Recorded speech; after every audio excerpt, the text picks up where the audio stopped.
만군의 여호와가 이같이 말하노라. 조금 있으면 내가 하늘과 땅과 바다와 육지를 진동시킬 것이요 또한 모든 나라를 진동시킬 것이며 모든 나라의 보배가 이르리니 내가 이 성전의 영광이 충만하게 하리라. 만군의 여호와의 말이니라. 은도 내 것이요 금도 내 것이니라. 만군의 여호와의 말이니라. 이 성전의 나중 영광이 이전 영광보다 크리라. 만군의 여호와의 말이니라. 내가 이곳에 평강을 주리라. 만군의 여호와의 말이니라. 한 어린아이가 하늘을 바라보고 있습니다. 아버지가 그 아이에게 묻습니다. 무엇을 바라보고 있니? 그랬더니 그 아이가 이렇게 대답을 합니다. 아버지, 달을 바라보고 있어요. 아버지는 왜 그렇게 달을 뚫어지게 쳐다보고 있니? 그랬더니 그 아들이 이렇게 말합니다. 아버지, 저는 언젠가 저 달에 가고 싶어요. 이렇게 아버지에게 대답을 했습니다. 여러분, 보통 아버지들 같으면, 한국의 아버지들 같으면 뭐라고 말할까요? 때릴 수도 있을 것이고, 야, 꿈 깨라. 어떻게 네가 그 달나라에 갈 수 있겠니? 어린아이에게 그렇게 기를 죽이는 얘기를 하기가 쉽지 않을까 생각이 됩니다. 근데 아버지는 이렇게 말합니다. 아들아, 너는 충분히 할 수 있어. 그 꿈을 잃지 말고 그 꿈을 이룰 때까지 꼭 기도하면서 하나님의 도우심을 구하라. 이렇게 신앙적으로 얘기를 해주었습니다. 그리고 그 아들에게 꿈이 이루어지도록 축복 기도를 해줍니다. 그리고 딱 30년이 지났습니다. 30년 지난 후에 마침내 그 어린아이가 성인이 되어서 달나라에 가게 됩니다. 그 아이가 바로 제임스 어윈이라는 사람입니다. 그가 달나라에 다녀왔습니다. 그가 달나라에 다녀와서 이 지구에 발을 딛는 순간 그가 방송을 통해서 한마디 말을 전했는데 그 말이 전 세계를 감동시켰습니다. 내가 달나라에 도착하자마자 맨 처음 느낀 것은 하나님의 창조하심과 하나님의 영광스러운 임재였습니다. 자기 신앙을 고백하게 되었던 것이죠. 꿈과 격려는요, 이렇게 중요합니다. 어린아이의 꿈과 아버지의 따뜻한 격려가 꿈을 성취하게 했을 뿐만 아니라 궁극적으로는 하나님께 영광을 돌리는 결과를 낳게 되었던 것이죠. 격려 한마디가 사람에게 힘과 용기를 줄 뿐만 아니라 그 사람을 변화시킬 수도 있습니다. 그러므로 우리는 다른 사람들을 비판하거나 책망하기보다는 그들을 격려하며 용기를 줄 수 있는 성도들이 되어야 될 줄로 믿습니다. 이처럼 사람의 격려 한마디가 우리 인생에 놀라운 결과를 가져오는데 만약 전능하신 하나님이 우리를 격려하시면 우리에게 어떤 일이 일어나게 될까요? 사람들의 격려 한마디가 우리에게 큰 영향을 끼쳤다면, 하나님께서 우리를 격려하신다면 도대체 우리에게는 어떤 역사들이 일어나게 될까요? 오늘 본문 말씀은 하나님께서 우리를 격려하시는 말씀입니다. 본문 말씀은 실망하고 낙심하고 인생을 살아가는 사람들에게 하나님께서 격려하시는 메시지입니다. 우리는 이 메시지를 통해서 우리를 격려하시는 하나님의 음성을 꼭 듣게 되기를 주의 이름으로 축원합니다. 그러므로 하나님께서 이 격려의 말씀을 전해주실 때 우리 모두와 함께 힘과 용기를 얻어서 하나님께서 우리에게 허락하신 삶의 공동체인 가정과 직장과 일터와 이 교회 안에서 능력을 행하는 그런 성도의 삶을 꼭 보여줌으로 말미암아 우리의 삶의 공동체에 선한 영향력을 끼치는 성도들이 되시기를 주의 이름으로 축원합니다. 자, 그러면 먼저 이 격려 메시지가 어떤 상황 속에서 주어졌는지 그 역사적인 배경을 잠시 이해하셔야만 합니다. 이 본문의 말씀은요, 이스라엘 유다 백성들이 바벨론 포로 생활을 70년 동안 하게 되죠. 그리고 다시 이제 예루살렘으로 돌아옵니다. 70년의 세월이 흐르고 난 다음에 그들이 예루살렘을 귀환하고 난 다음에 가장 먼저 한 일이 있습니다. 첫 번째 한 일, 바로 성전을 회복시키는 일이었습니다. 무너진 성전, 회파된 성전을 짓는 것이 첫 번째 일이었습니다. 이것은 이스라엘 백성들이 세웠던 목표가 아니고 하나님께서 이미 바벨론에서 이스라엘 백성들을 예루살렘으로 귀환시킬 것이라고 말씀을 주시고 난 다음에 그들에게 주신 사명이 뭐냐면 예루살렘으로 돌아가게 되면 가장 먼저 하나님의 집, 성전을 회복시키라는 것입니다. 이스라엘 백성들은 그 명령을 듣고 예루살렘으로 돌아왔습니다. 그런데 그 일이 결코 쉽지가 않았습니다. 하나님의 일을 하는 일이었지만은 장애물도 만나고 여러 가지 대적들도 만나고 그래서 해방꾼들 때문에 그들이 많은 어려운 일에 처했을 때 사실은 좀 실망하고 낙심하고 좌절하고 있을 때 하나님께서 그들에게 이 격리의 메시지를 주셨습니다. 다시 말하면은 성전 회복을 위해서 힘쓰고 있던 사람들이 실망하고 낙심하고 좌절하고 있을 때 하나님께서 그들에게 격려의 메시지를 주시고 힘을 얻게 만들어 주셨다는 것입니다. 여러분, 하나님께서 왜 성전 회복을 위해서 힘쓰고 있는 사람들이 실망하고 낙심하고 있을 때 왜 그들에게 찾아가서 격려하시고 위로하시고 힘과 용기를 부어주시는 걸까요? 그 목적이 무엇일까요? 바로 그것은 성전에서 이루어질 예배 때문입니다. 성전을 왜 다시 세워야 되는가? 성전을 왜 회복해야 되는가? 그 이유는 한 가지입니다. 단순하게 빌딩을 세우는 것이 아니라 그 성전에서 하나님을 예배해야 한다는 것입니다. 성전을 세우긴 세웠지만 그곳에서 예배가 회복되지 않으면 하나님께 예배하는 것이 없다면 그 성전 회복은 무용지물입니다. 그래서 반드시 필요한 것은 성전이 회복되면 따르는 것이 성전 예배가 회복되는 것이었습니다. 그래서 하나님께서는 사실은 성전이라는 빌딩을 세우기 위해서 격려하고 위로하시고 그들에게 힘과 용기를 주시는 것이 아니고 그 성전이 이루어지고 난 다음에 그곳에서 예배 드리는 자가 예배 회복이 되도록 하기 위해서 하나님께서 이 격려의 말씀을 허락해 주셨다는 것입니다. 오늘 본문 말씀의 시작을 먼저 보시기 바랍니다. 어떤 말씀으로 시작하였는지 주목해 보시기 바랍니다. 6절입니다.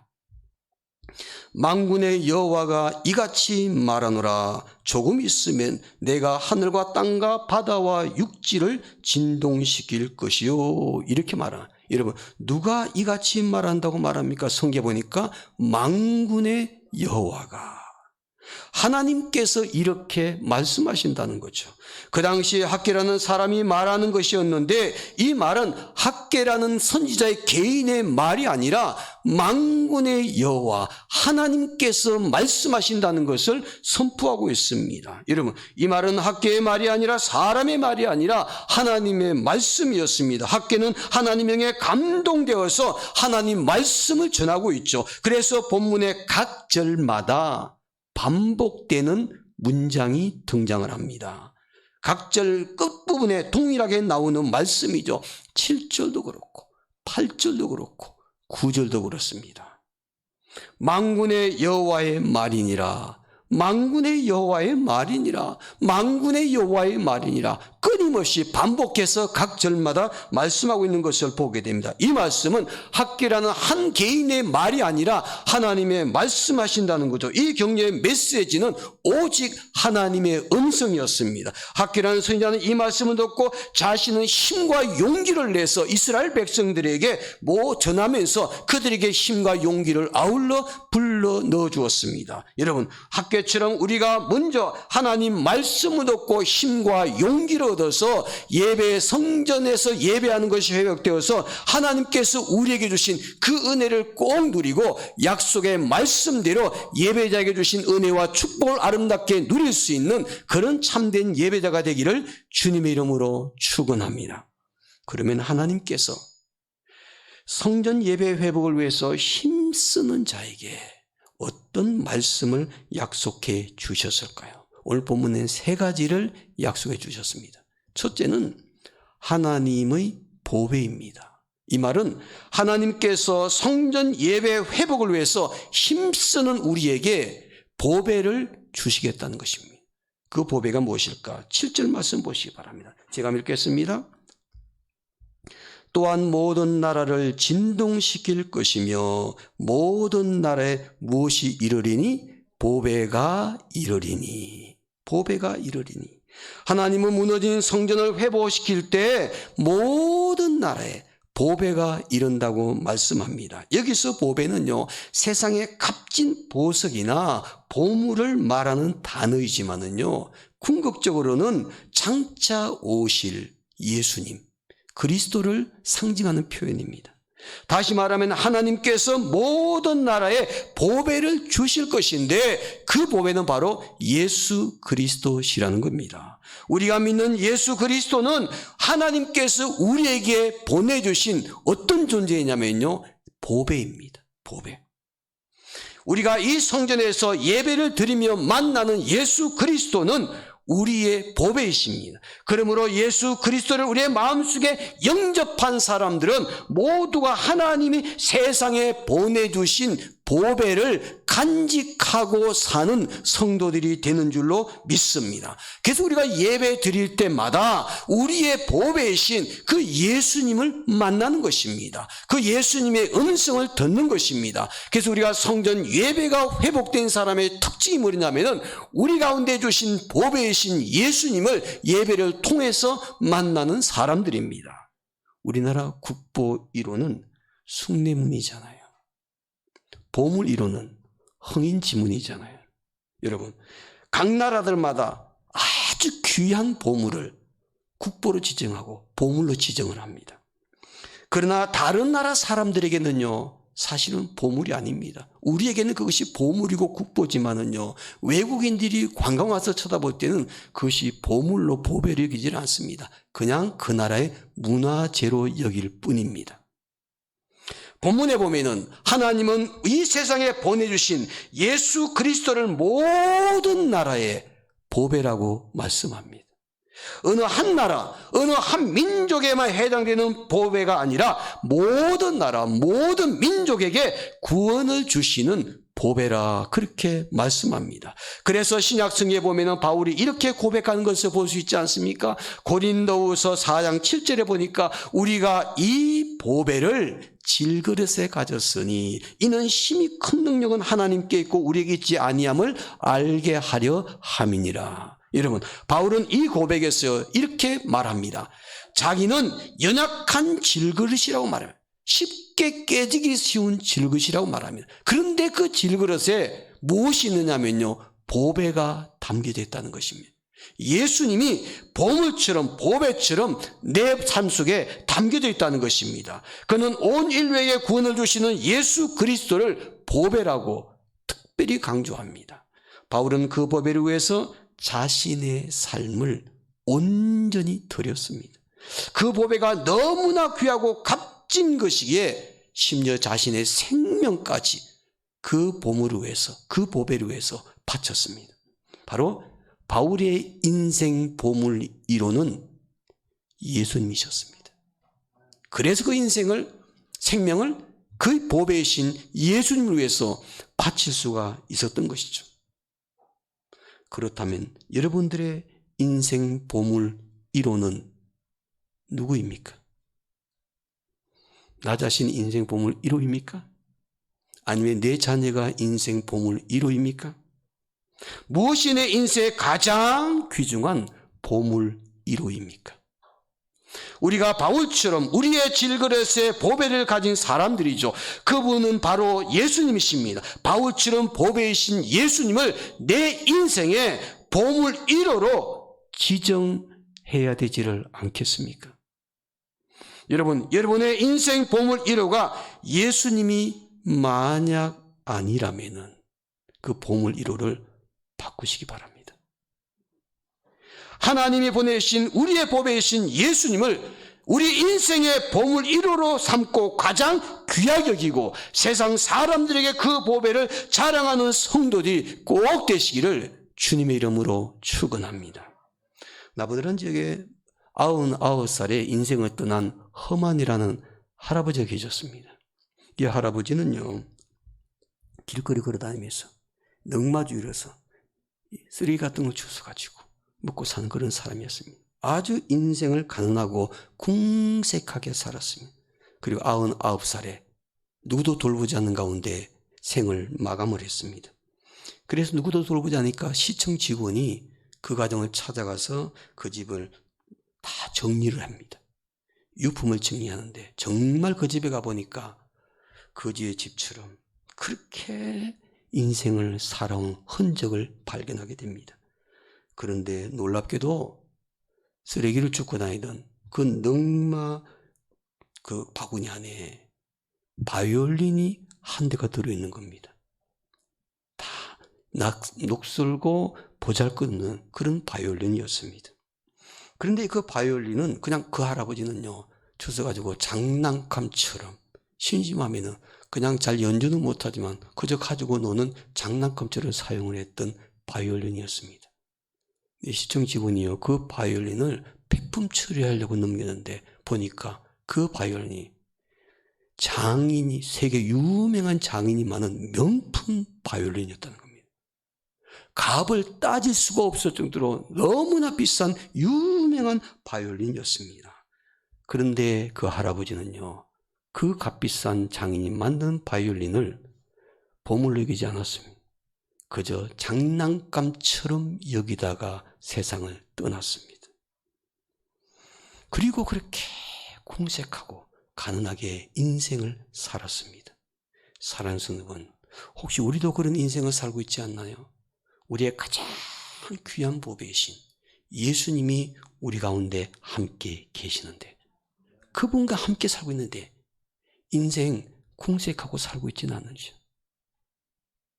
우리 인생의 보물 1호는 예수님이십니다. 그 예수님을 모시고 사는 사람은 귀한 보배를 가진 사람답게 당당하게 세상을 향해서 삶을 살아야 될 줄로 믿습니다.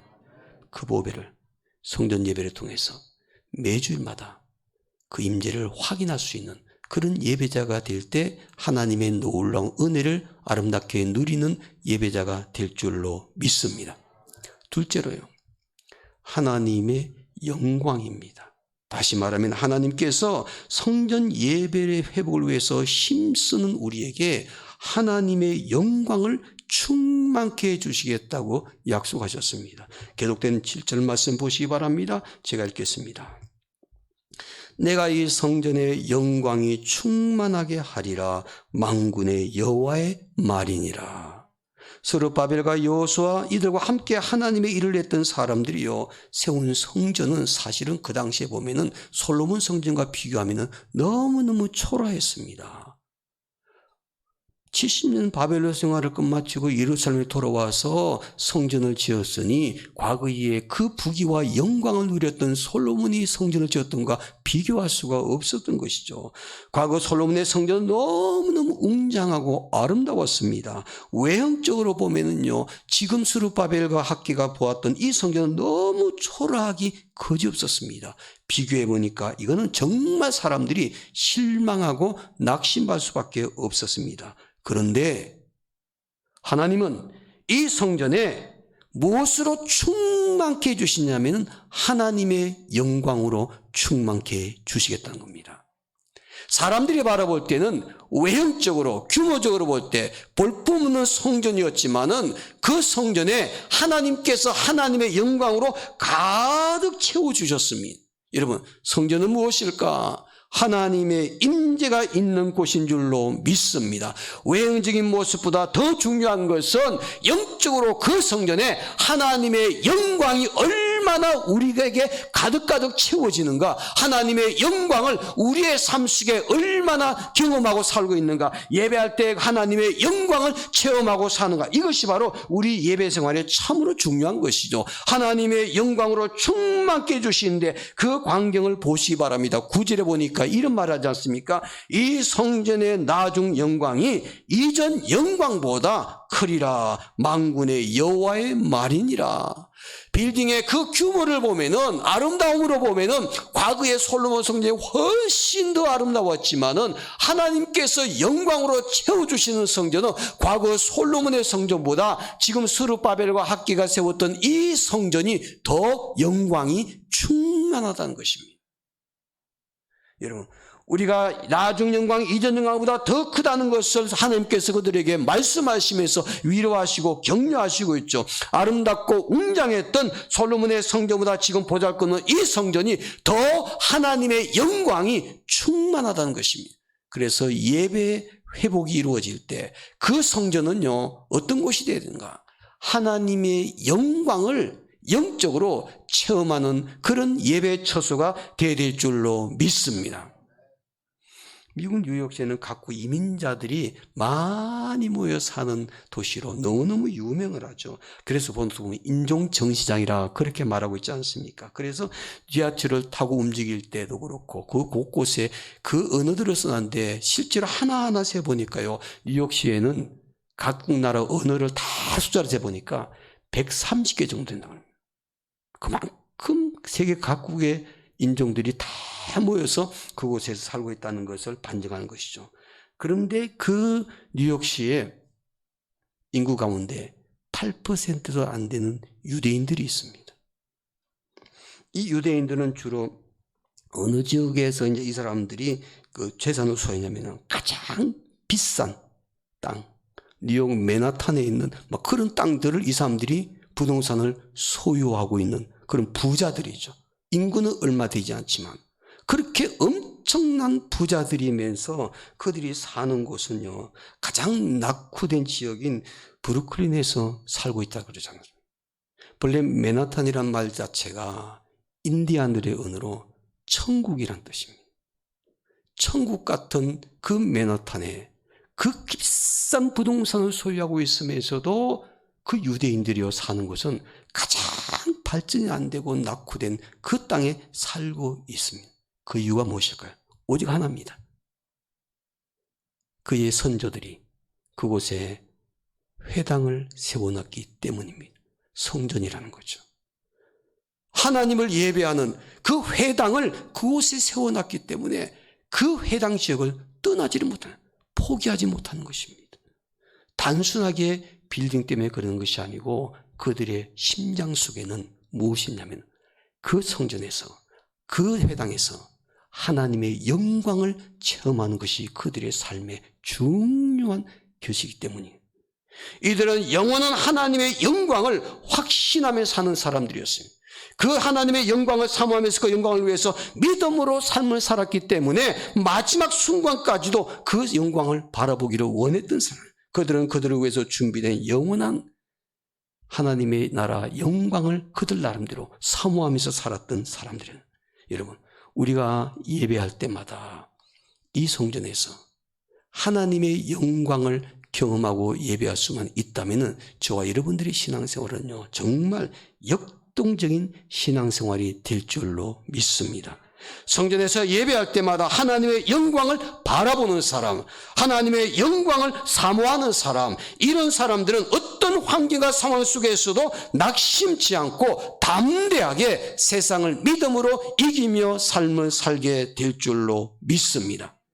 우리는 이 하나님의 집인 이 성전에서 예배할 때마다 꼭 하나님의 영광을 체험하는 예배자가 되기를 원합니다. 우리가 이 성전에 모여서 전심으로 하나님을 예배할 때마다 하나님의 영광을 사모하며 그 영광으로 충만케 되어지는 그런 예배자가 꼭 되시기를 주님의 이름으로 축원합니다. 하나님께서 성전 예배를 회복한 예배자에게 어떤 말씀으로 약속해 주셨을까? 첫째는 하나님의 보배입니다. 둘째는 하나님의 영광입니다. 마지막 세 번째로 하나님께서 성전 예배를 회복하는 자에게 하나님의 평강을 약속해 주셨습니다. 다시 말하면 성전 예배를 회복한 자에게 하나님께서 그들의 마음속에 예배할 때마다 그 성전에서 마음의 평강, 평안함을 허락해 주시겠다는 약속입니다. 다시 한번 9절 말씀 볼까요? 다 함께 9절 말씀 읽겠습니다. 마지막으로 읽겠습니다. 시작.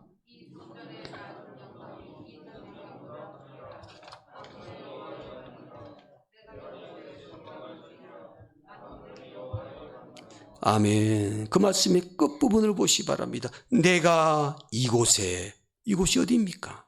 하나님의 집, 성전에서 무엇을 주리라? 평강을 주리라. 내가 이곳에서 평강을 주리라. 만군의 여호와의 말이니라. 하나님께서 평강을 주신다고 말씀하고 있지 않습니까? 어디에서요? 성전이 회복된 곳에서. 하나님의 영광에 충만한 성전에서 하나님의 평강을 누리게 해주겠다고 약속의 말씀을 허락해 주셨죠. 그러므로 여러분과 저는 하나님의 영광이 임재한 이 성전에서 하나님을 참되게 예배할 때마다 하나님이 부어주시는 그 평강을 누리는 성도들이 되시기를 주님의 이름으로 축원합니다. 로마의 콘스탄틴 대제가 기독교를 로마 국교로 정한 대단한 황제였죠.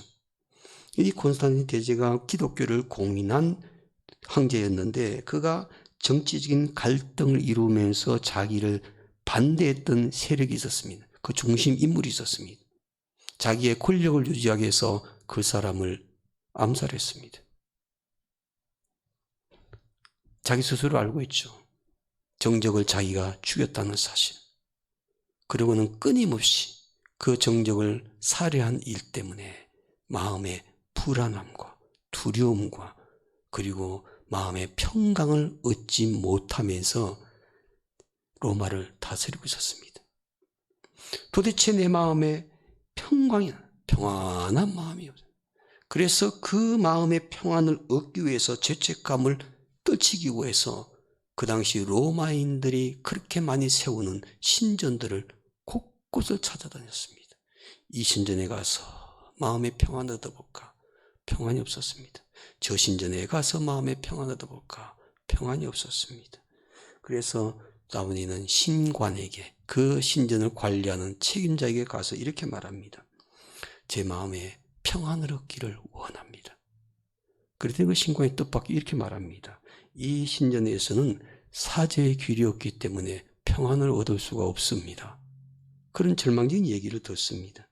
그래서 그 신전을 떠난 이후로 이제는 다른 신전을 찾지를 않았습니다. 그러면서 이 콘스탄틴 대제가 어디를 시작하냐면 그 당시에 철학의 대가 플라톤을 찾아갔습니다.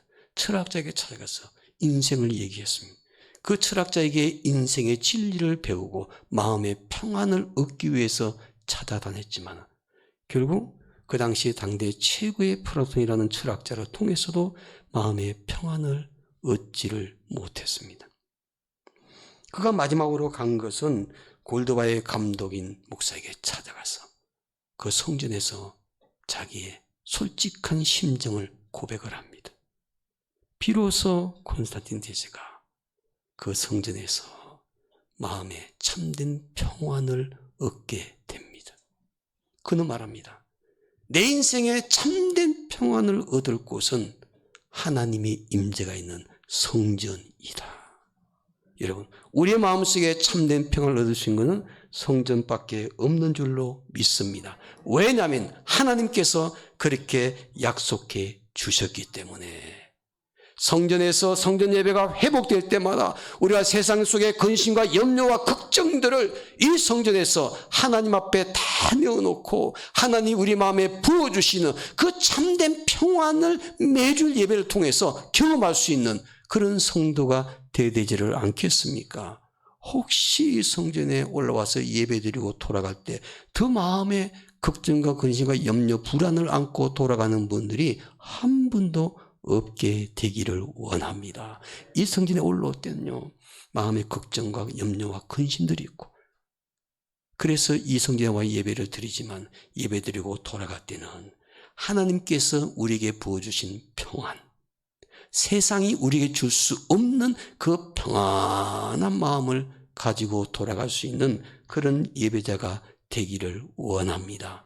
그리고 해서 항상 우리가 주일마다 나와 이 성전에 예배드릴 때 성전 예배가 회복되는 예배자가 되어야 될 줄로 믿습니다. 우리가 코로나19 오기 전에는 국내 성지순례를 1년에 한 번 내지 2번 정도 다녔습니다. 제가 기억하기로 첫 번째 성지순례가 아주 먼 지역을 갔는데 아주 서해안을 통해서 저 끝까지 우리 김현희 집사님 고향인 거금도까지 갔습니다.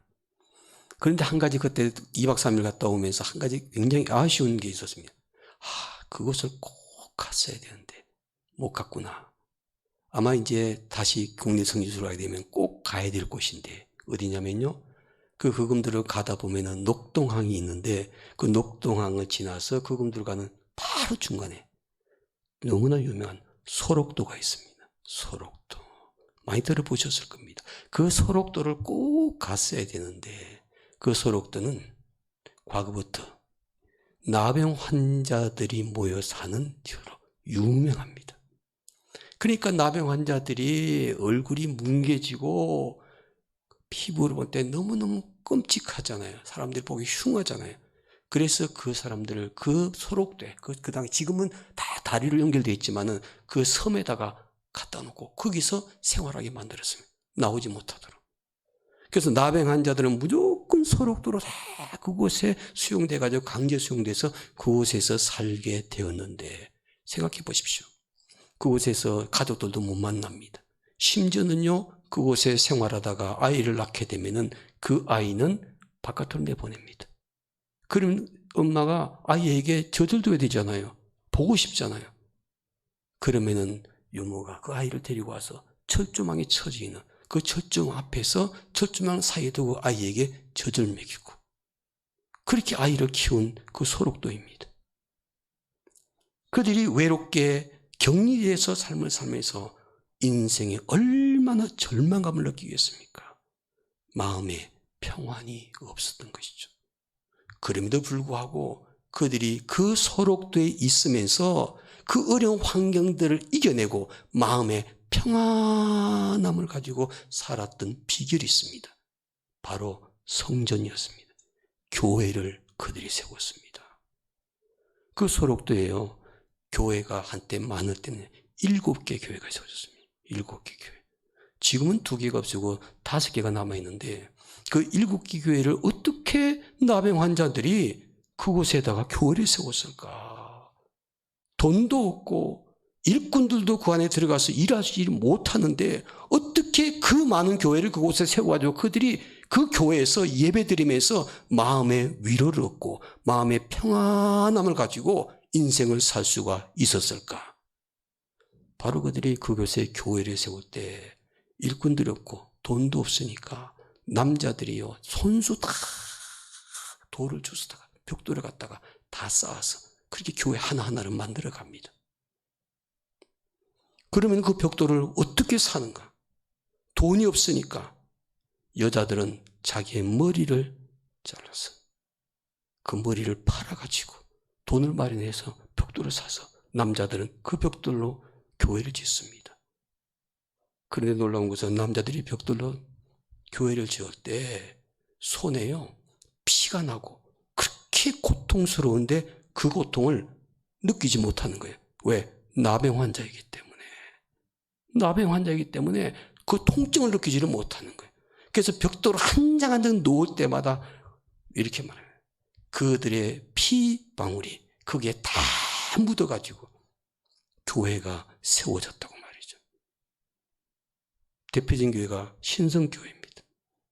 그 교회 가면은 정말 사람들이 어떻게 믿음 생활하면서 어떻게 교회를 세웠는가, 그들이 얼마나 교회의 성전을 사모하고 인생을 살았는가. 그들의 인생 속에 성전밖에 없었습니다. 교회밖에 없었습니다. 그것이 그들에게 유일한 마음의 평안을 주는 것이었기 때문에 사랑하는 여러분, 우리는 너무너무 좋은 환경에서 신앙생활하고 있지 않습니까? 우리는 그들의 아름다운 모습을 보면서 우리도 이 아름다운 성전에서 주제에 나와서 예배할 때마다 하나님께서 예배 회복이 이루어지는 성전에서 주시는 그 은혜와 복을 꼭 누릴 수 있는 그런 성도가 되지를 않겠습니까? 우리가 매주일마다 이 성전에 와서 예배할 때 코로나19 때문에 예배 많이 힘들어지고 마음적으로 이제는 멀어지가는 그런 시대 속에서도 우리가 반드시 경험해야 할 것은 우리 마음속에 성전 예배의 회복이 이루어져야 될 줄로 믿습니다. 하나님의 보배, 하나님의 영광, 하나님의 평안을 성전 예배 회복을 통해서 꼭 매주마다 경험하는 여러분과 제가 되기를 주님의 이름으로 축원합니다. 기도합니다.